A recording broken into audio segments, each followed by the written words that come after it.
It's Thursday, April 10th. These are his goals and his objectives, and he is executing them. Hitting pause again. Canada is exempt from the White House's baseline reciprocal tariffs, but others remain in effect. Bond market is very tricky. I was watching it, but if you look at it now, it's beautiful. Market bounce back. U.S. President Donald Trump moves to put out the fire he started, and stocks rally on news of the tariff pause. We can't lose sight of the imperative to ensure the long-term competitiveness of our conventional energy sector. The campaign rolls on. Liberal leader Mark Carney focusing on energy, while Conservative leader Pierre Poilievre takes aim at crime. It came flying at us. We had to sprint up her stairwell. Our croissants went everywhere. It was horrible. Rude neighbors. A pair of geese claiming their turf in Waterloo, and there's not a lot people can do about it. Stay with us, Canada. Your morning starts right now.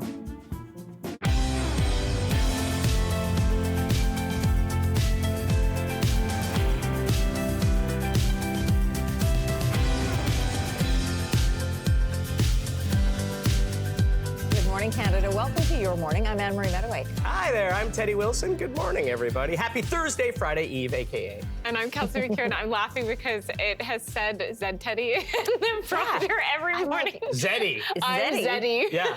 Remember Zellers? Zeddy, Kelsey's laughing. Here we go. Oh, man. Let's see if it... I like it when you start to laugh because once it gets going, it's like... It's hard to let go. Yeah. I'm really tired, so I'm going to think about that all day, and I'm going to giggle. Can we call you Zeddy? You can call me Zeddy, Right. yeah. Remember Zellers? It was like the teddy bear was called Zeddy. Yeah. Yes. Didn't you have a red T-shirt? What's that? Red T-shirt. Yeah, red T-shirt, red sweater. Yeah. It's cute. Anyway, good times. Should we look at some of the news headlines we're following I would today? love to. Yeah, and guess what we're going to start with? Another day, another development in the U.S. trade war against the world. They're backing down on reciprocal tariffs on most nations, including Canada, for now. Donald Trump is in charge of these policies in this direction. He is the greatest negotiator and the greatest person who understands these are his goals and his objectives, and he is executing them. The White House confirmed to CTV News that Canada is exempt from the 10% baseline reciprocal tariffs it's still imposing on dozens of other countries. Several other tariffs remain in place, including a 25% levy on foreign-made vehicles. However, Canadian vehicles are exempt until the U.S. sorts out a process to not only tax the non-American parts of CUSMA-compliant products. Tariffs on Canadian steel and aluminum, Canadian imports, and energy remain in place because those are related to border security. Prime Minister Mark Carney is calling this pause a, quote, welcome reprieve for the global economy.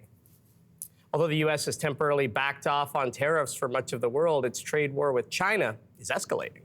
China, they kept escalating, and now they have 125% tariffs that will be effective immediately. China's 84% retaliatory tariff against the U.S. is now in effect. Beijing this morning said the U.S. is going against the whole world with its trade war, risking the stability of the global economy. The United States and China are the two biggest economies in the world. Trade between the two countries totaled around $585 billion U.S. last year. Right now, neither side are showing signs of backing down. Well, stock markets around the world this morning are picking up where Wall Street and Bay Street left off. Markets in Asia are rallying in reaction to the U.S. tariff pause. Indices in South Korea, Japan, and even China closed higher this morning.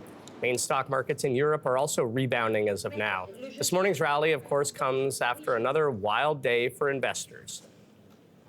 People were getting a little queasy. I think everything had... Well, the big move wasn't what I did today. The big move was what I did on Liberation Day.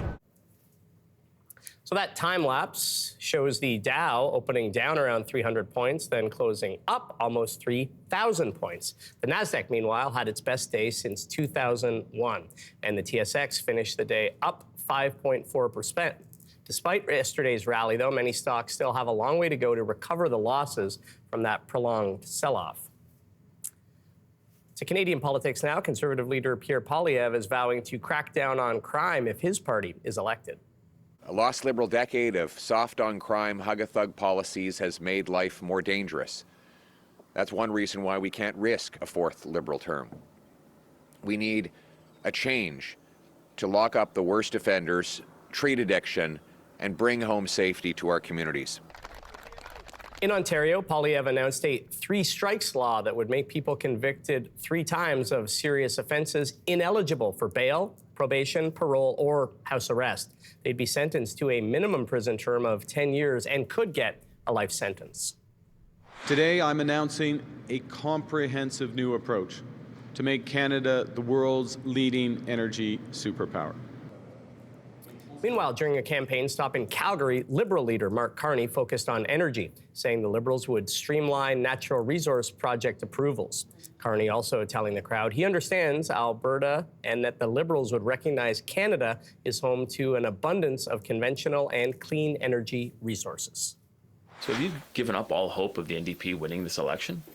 Well, I can tell you, when we were in a minority government, New Democrats, just 25 of us, delivered some of the biggest expansions that we've seen in healthcare with dental care and with pharmacare.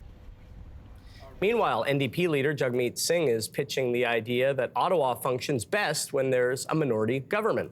He's pointing to elements of the NDP agenda that were accomplished thanks to the supply and confidence agreement between the Liberals and his party.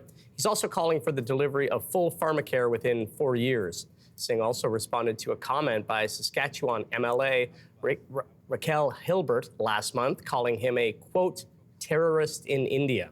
Singh says he's personally unfazed by the remark, but is worried about the message being sent to children.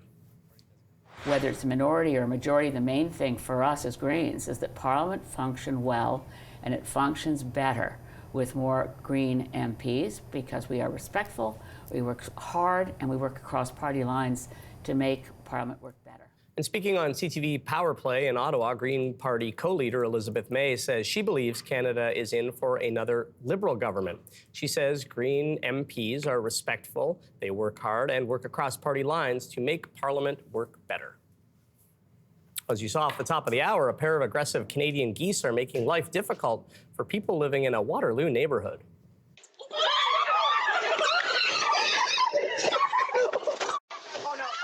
Oh my. Students who have had run-ins with the geese say they sometimes have to wait as long as half an hour just to get into their house. Others say they have had to change the route home to avoid the aggressive geese. So why are the birds acting so aggressively? Well, it's nesting season. Yeah, you got it. Nesting season right now, and geese are not afraid to defend their nests. They will hopefully calm down after their goslings hatch, which should happen around mid-April. In the meantime, of course, geese are protected by the Migratory Bird Act and should be left alone.